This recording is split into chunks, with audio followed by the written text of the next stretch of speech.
Tirap কলৰেড mining company পুনৰ মুকলি কৰাৰ দাবীত মজদুৰ সংঘৰ ধৰ্ণা কাৰ্যসূচী ৰূপায়ণ তিনিচুকীয়া জিলাৰ মাৰ্ঘেৰিটাত কল ইণ্ডিয়া মজদুৰ সংঘই আজি এক প্ৰতিবাদী কাৰ্যসূচী ৰূপায়ণ কৰে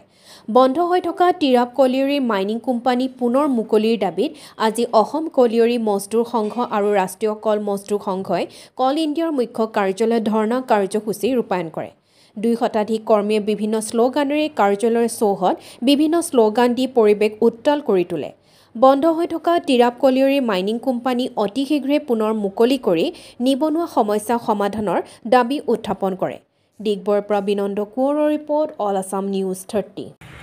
मैनेजर को उनके साथ भी चर्चा तो हो चुका है और आप लोगों के कोऑपरेट करके हमारा प्रोडक्शन में कोई हेल्प करने हुआ इसलिए आप लोगों को बहुत बहुत धन्यवाद और आने वाला टाइम में भी आप लोगों का कोऑपरेशन इस तरह का वो उम्मीद करता हूँ थैंक यू सो मच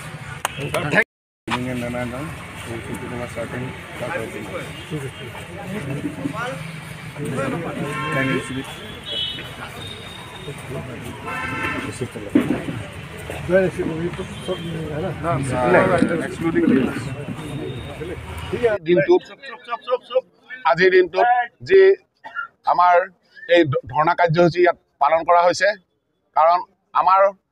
4টা চেন্ট্ৰেল ট্ৰেড ইউনিয়নে আজি ধৰ্ণা কাৰ্যসূচী দিয়াৰ বাবে আজি আমাৰ ইয়াৰ লোকেল মুদ্দাখিনিক লৈও আজি আমি ধৰ্ণা কাৰ্যসূচী বহিছো আমাৰ ইয়াত দুটাই ইউনিয়ন আছে এটা হৈছে C2 আনটো হৈছে ইনটাক INTC ইয়াত আমাৰ গোটেই ভাৰতবৰ্ষৰ যিখিনি মুদ্দা আছে তাৰ লগতে আমাৰ এই মাৰ্ঘেৰিটাৰ এই নৰ্থ ইষ্টাৰ্ণ কলফিল্ডৰ কাৰণে যিখিনি প্ৰযোজ্য বুলি আমি ভাবিছোঁ সেই মুদ্দাখিনি আমি আপোনালোকৰ আগত ব্যক্ত কৰিছোঁ প্ৰথম কথা হৈ গৈছে reopening of Tirap open cast mine আমাৰ আপোনালোকে নিশ্চয় জানে যে নৰ্থ ইষ্টাৰ্ণ কলফিল্ডত অকল দুটাই অপেন কাষ্ট মাইন আছে এটা হৈছে টিকক আনটো হৈছে টিৰাপ আমি এতিয়া টিৰাপ কলিয়ৰী বৰ্তমান আজি 4 বছৰৰ পৰা এই টিৰাপ কলিয়ৰী বন্ধ হৈ আছে এইটো অনতিপলমে খুলিবৰ কাৰণে আমি অসম গভৰ্ণমেণ্টৰ লগতেই চেণ্ট্ৰেল গভৰ্ণমেণ্টকো অনুৰোধ কৰিছোঁ যাতে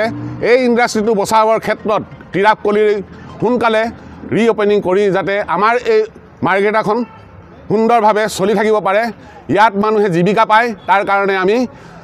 মানে নিজৰ আমাৰ ইউনিয়নৰ তৰফৰ পৰা পুৰা চেষ্টা কৰি আছোঁ ইয়াৰ লগে লগে আপোনালোকে নিশ্চয় জানে এই নৰ্থ ইষ্টাৰ্ণ কলফিল্ডৰ কমসে কম 200 পৰা 300 মানুহ ইয়াৰ পৰা ট্ৰেন্সফাৰ কৰি বাহিৰলৈ লৈ গৈছিল সেই মানুহখিনিক আকৌ পুনৰ ঘূৰাই আনিব লাগে ইয়াৰ লগে লগে ইয়াত আমাৰ যি ডিপেণ্ডেণ্ট এমপ্লয়মেণ্ট হয় সেই ডিপেণ্ডেণ্ট এমপ্লয় মানুহখিনিক ইয়াতেই তেওঁলোকে সংস্থাপন দিব লাগে এই কাৰণে সংস্থাপন দিব লাগে এই নৰ্থ ইষ্টাৰ্ণ কলফিল্ড যদি বচাই ৰাখিবলৈ হয় এই মানুহখিনিক ইয়াতেই সংস্থাপন দিয়াটো খুবেই আৱশ্যক কাৰণ অদূৰ ভৱিষ্যতে এই নৰ্থ ইষ্টাৰ্ণ কলফিল্ডটো যদি জীয়াই থাকিবলৈ হয় আমাক ইয়াত মেন পাৱাৰৰ বহুত আৱশ্যক হৈ আছে সেইকাৰণে আমি কওঁ যে আমাৰ এই নৰ্থ ইষ্টাৰ্ণ কলফিল্ড জীয়াই ৰাখিবৰ কাৰণে এই যিখিনি আমাৰ 10টা ডিমাণ্ড আছে এই 10টা ডিমাণ্ড যাতে তেওঁলোকে ফুলফিলমেণ্ট কৰে আমাৰ উদ্দেশ্য এটাই এই মাৰ্ঘেৰিটাখন ইমান বৃহত্তৰ মাৰ্ঘেৰিটা এই মাৰ্ঘেৰিটাখনৰ কলফিল্ড বুলি ক'বলৈ এই অসমত অকল এটাই ইণ্ডাষ্ট্ৰি আছে সেইটো হৈছে নৰ্থ ইষ্টাৰ্ণ কলফিল্ড এই ইণ্ডাষ্ট্ৰিকো যদি অসম গভৰ্ণমেণ্টে সহায় সহযোগ কৰি যদি বচাবৰ ক্ষেত্ৰত নাযায় তেতিয়াহ'লে এই ইণ্ডাষ্ট্ৰিটো লাহে লাহে মৰি থাকিব আমি বিচৰা নাই অসমৰ পৰা ইমান এটা ভাল ইণ্ডাষ্ট্ৰি উঠি যাওক সেইকাৰণে আমি দেহে কেহে লাগি এই ইণ্ডাষ্ট্ৰিটো বচোৱাৰ কাৰণে আগবাঢ়ি আহিছোঁ ইয়াৰ লগতে আপোনালোকে জানে এই ইণ্ডাষ্ট্ৰিটো লছৰ মূল কাৰণ হৈ গৈছে আমাৰ মাইন্স নাই এই মাইন্সকেইটা যদি নুখুলে যদি লাহে লাহে লষ্টত যায় আজিৰ ডেটত আপোনালোকক জনাও যে আজিৰ ডেটত 90 কোটি টকা লোকচানৰ সন্মুখীন হৈ আছে নৰ্থ ইষ্টাৰ্ণ কলফিল্ডে আৰু আপোনাৰ মাৰ্চলৈকে চাগে আৰু লষ্টত যাব সেইকাৰণে এই লছটোৰ যদি পৰিভৰ কৰা নহয় তেতিয়াহ'লে এই ইণ্ডাষ্ট্ৰিটো কোনো মানুহে লষ্টত নচলায় লাহে লাহে এই ইণ্ডাষ্ট্ৰিটো মৰি যাব সেইকাৰণে সকলোকে আমি আহ্বান কৰিছোঁ এই নৰ্থ ইষ্টাৰ্ণখন বচাবৰ কাৰণে গোটেই মাৰ্ঘেৰিটাবাসী ৰাইজৰ লগতে আমাৰ গোটেই ইউনিয়নখিনিয়ে একত্ৰিত হৈ চেণ্ট্ৰেলক এইটো প্ৰেছাৰ দিব লাগে আৰু অসম গভৰ্ণমেণ্টক প্ৰেছাৰ দিব লাগে ধন্যবাদ